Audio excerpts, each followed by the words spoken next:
Welcome to the presentation Time Left to Critical Feedback Loops, Proposed Annual Solar Geoengineering Pathways as CO2 Goals Falter. I'm Dr. Alec Feinberg from DFR Research out of Northeastern University. So let's get started. I'm going to start talking about some CO2 issues that are of interest for this presentation. So let's look at the theory versus real world. In theory, CO2 mitigation is theoretically possible. Technology capture is possible. Worldwide government unification is possible. But in the real world, literature search indicates it's impossible to meet CO2 goals without solar geoengineering. Technology for air capture is not significant and is not showing to be scalable for what we need. CO2 removal forest losses are now exceeding forest gains by a factor of 2.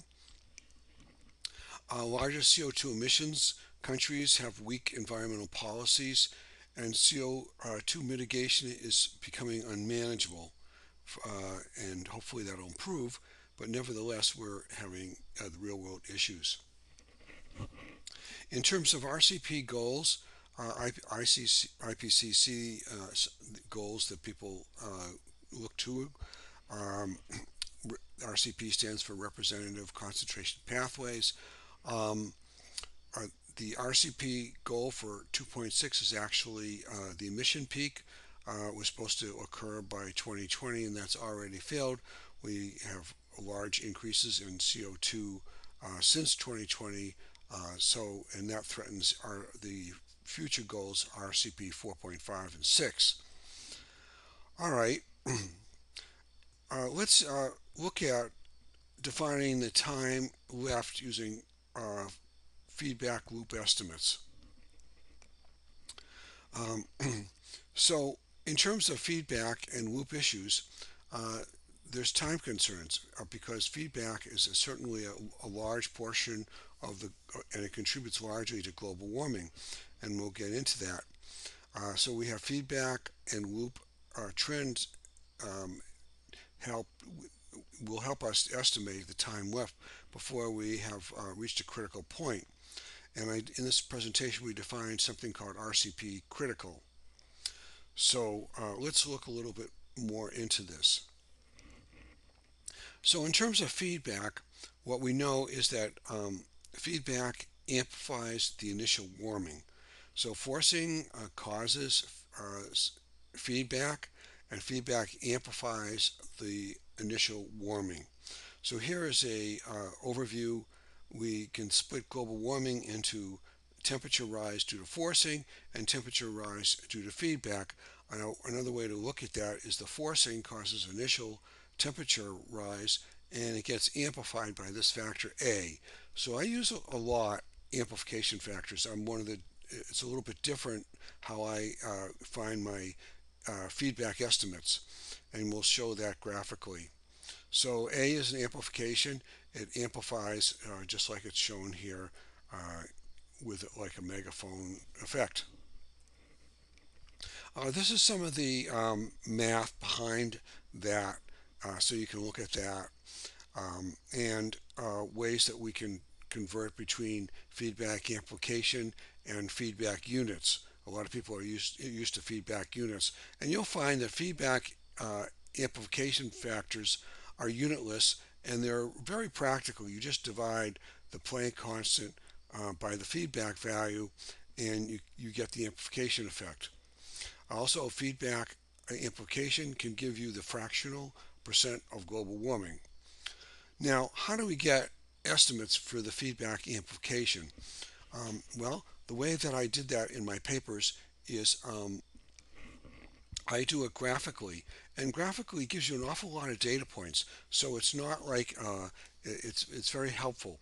So what I noticed is that if you normalize, we know that feedback amplification is obtained in my papers as a ratio of the normalized slopes between energy consumption and global warming. So now why is that? First of all, let's think about it. Energy consumption goes hand in hand with global warming. We kind of suspect that energy consumption is a leading cause of global warming. And so let's say that and I show on my paper that it has a very good correlation. Um, Now, the rate of the slope of global warming, we kind of notice, is larger than that of energy consumption. So why is it larger? And that difference in the rate for the normalized slope, and when I talk about normalized slope, you notice that the slope, the maximum number is 1. So that's a normalized slope, and it's now unitless because we're dividing the maximum number by every point on global warming or every point in energy consumption. So these are the two graphs, and you can see that the slope of global warming, shown here by the green and blue, is larger slope than the red. And that difference, that rate difference, is your amplification factor due to feedback. So in other words, feedback is amplifying the reason why the global warming is higher is and not equal.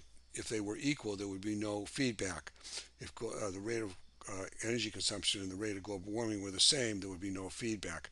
So that gives us an idea of how we get those numbers. And you can see here's the rate of energy consumption, fairly constant, divided by, and this is the rate, the normalized correlated rate for global warming. So these are normalized correlated values for different time periods, and you get these amplification effects. So right now, for example, in 2019 or later, we're over a factor of 2. So that means that more than 50% of global warming is due to feedback contributing to related to feedback. Here's the graphs, and on the left side is your feedback amplification, the unitless numbers. On the right hand side is your traditional watts per meter squared per degree C. So this is a linear analysis. This is exponential analysis. This is some more recent data that showing that we're getting a larger bump recently, where global warming is is a higher rate. So this graph is more it shows a higher rate. And the circle numbers are kind of like more verified certainty numbers. Like in 1870, we anticipate that we would think there was no feedback, so the feedback amplification would be 1 equal to the Planck constant. And the upper bound number is close to uh,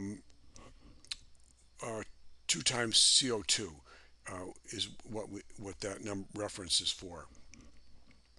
So that corresponds to that, although it's a little tricky to see how you get that. And there's another number that I had 2 numbers that came out from 2 different ways calculated. So these are kind of assurance numbers, kind of reference numbers that help define, uh, gives a little more certainty for what's going on. All right, so now we have the implication numbers, and for this formula here, if the fractional, if you know the formula, for example, if amplification factor is 2, 2 minus 1 is 1 divided by 2, and that would give us a half times 100%. That would mean the 50% of global warming was due to feedback. So an implication factor of 2 means we're doubling the warming, the initial warming. So that gives you an idea, so you can get the fractional feedback that way. And once we have the fractional feedback, we can start figuring out the feedback loop numbers. All right, so we can divide feedback into what I call the non-loop initial feedback and the loop values. So this would be your fractional value. This would be, say, 50. The fractional value of 0.5 would be 50%, and then we would divide that. Some of that would be due to initial feedback, and some of that would be due to loops. And remember, we divided the warmings by initial warming, and that due to the feedback warming. Okay, so now what I found from the physics results is that if you know the fractional, say 0.5, is what we're expecting for what we find for feedback is a 0.5 value, 50%, then 0.5 times 0.5 is 0.25, and that would be your contribution from your feedback loops. And the non-part would be the zero point 0.5 minus the 0.25, so that would be also 0.25. So these are the formulas, the physicsy formulas for that. It's somewhat of what you might expect, uh, uh, the f squared value for the feedback loops. So, um, okay, let's look at this a little bit, the feedback loop issues. So we have initial warming, and we can talk about this. There's a number of different feedback loops. Certainly, water vapor is one of the most dominant ones. But let's look at the snow and ice kind of thing. It's a little easier to explain. So we have initial warming. We get some snow and ice loss, and that causes a loss of reflectivity for the planet. More sunlight gets absorbed in the land and the ocean from the melting of the ice and snow, and that causes more warming, and more warming causes more snow and ice to melt, and that it goes into a cycle. So that's your feedback loop. And again, if feedback was 50%, the loose portion would be 25%. So let's look at some of the graphs. So here we are in 2015. We get a number of about feedback loop, and the total feedback was about, in my modeling, somewhere around 2017. It came out to 50%. But you can see that around then the feedback loop and the initial feedback were about equal. So this guy plus this guy equals this guy. So it's a total addition. You can the total feedback is a sum, just like we had in the formula for the initial feedback plus the feedback loop. So that's how we graphically can see that. So we can see that the feedback loop over time will take over, and the initial feedback won't be as much contribution to the total feedback. And this is the projection from the estimates that we got earlier from the global warming versus the normalized global warming and the normalized energy consumption numbers for amplification. Now, I look at I define a value called RCP critical as a 50% point. It's when the feedback loops reach the 50% point. So right now, feedback is around 50%, but when the loops get to that point, so I'm estimating that that will occur between 2075 and 2125.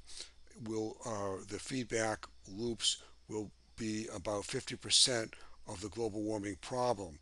And at that point, it reaches what I call RCP critical, and we'll have tipping point issues, and we will be very difficult at that point. Global feedback will be too dominant to reverse. And you can see it here graphically, where we are now, where we were in 2020, and where it's anticipated that the feedback is getting to be will be a larger and larger portion of the global warming. And when it gets to about 75%, and forcing is 25%, where the feedback has taken over, and the loop portion here is 56%.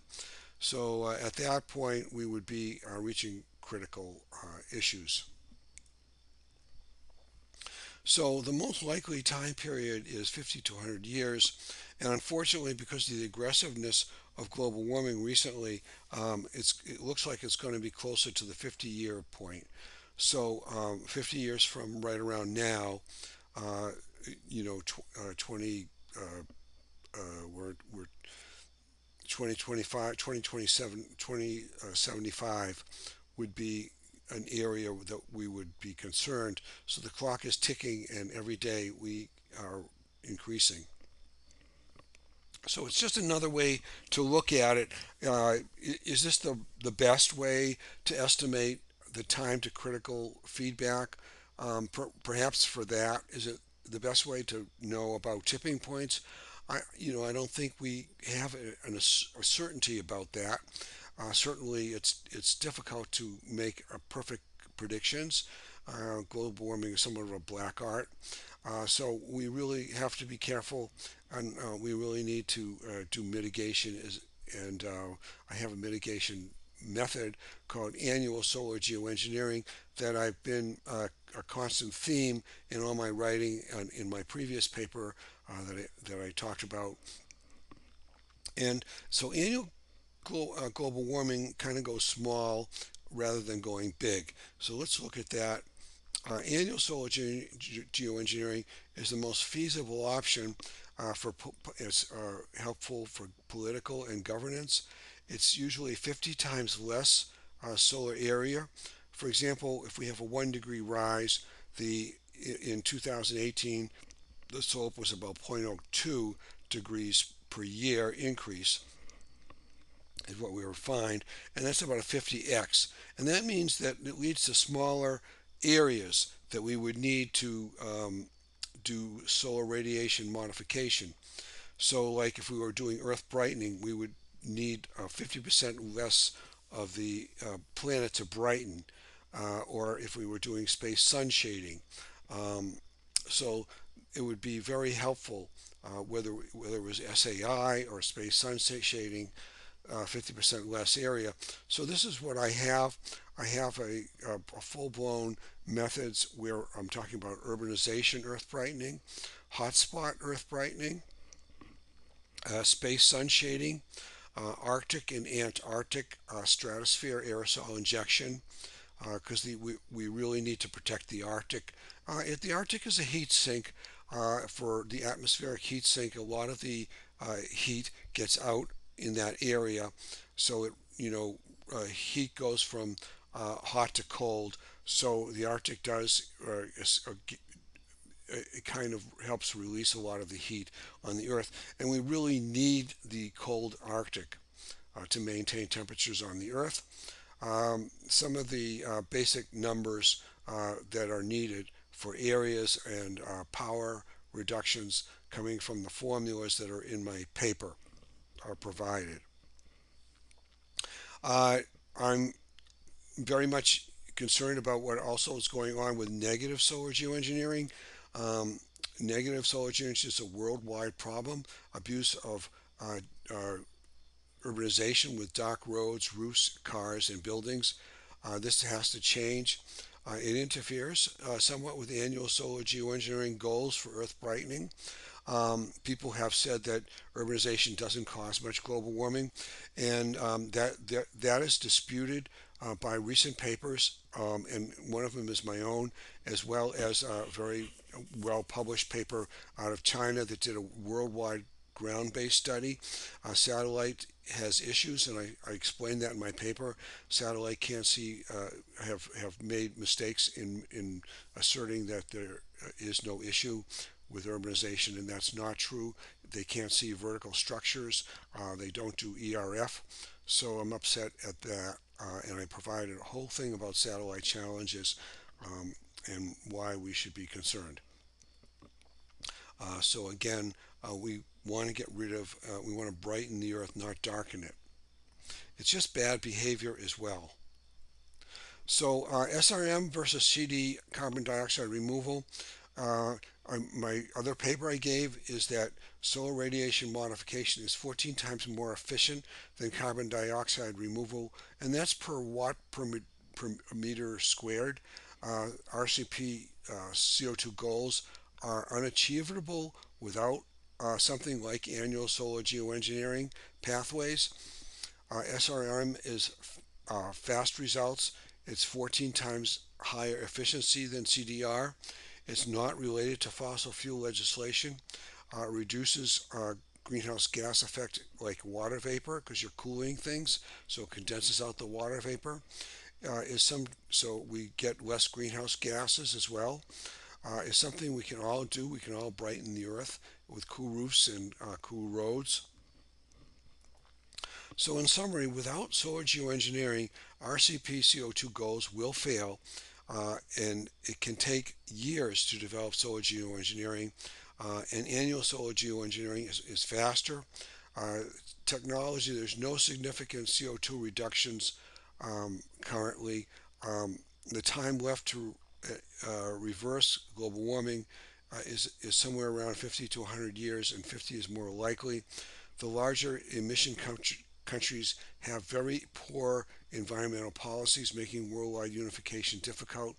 Annual solar geoengineering pathways are likely the best method to start reversing global warming due to politics and governance.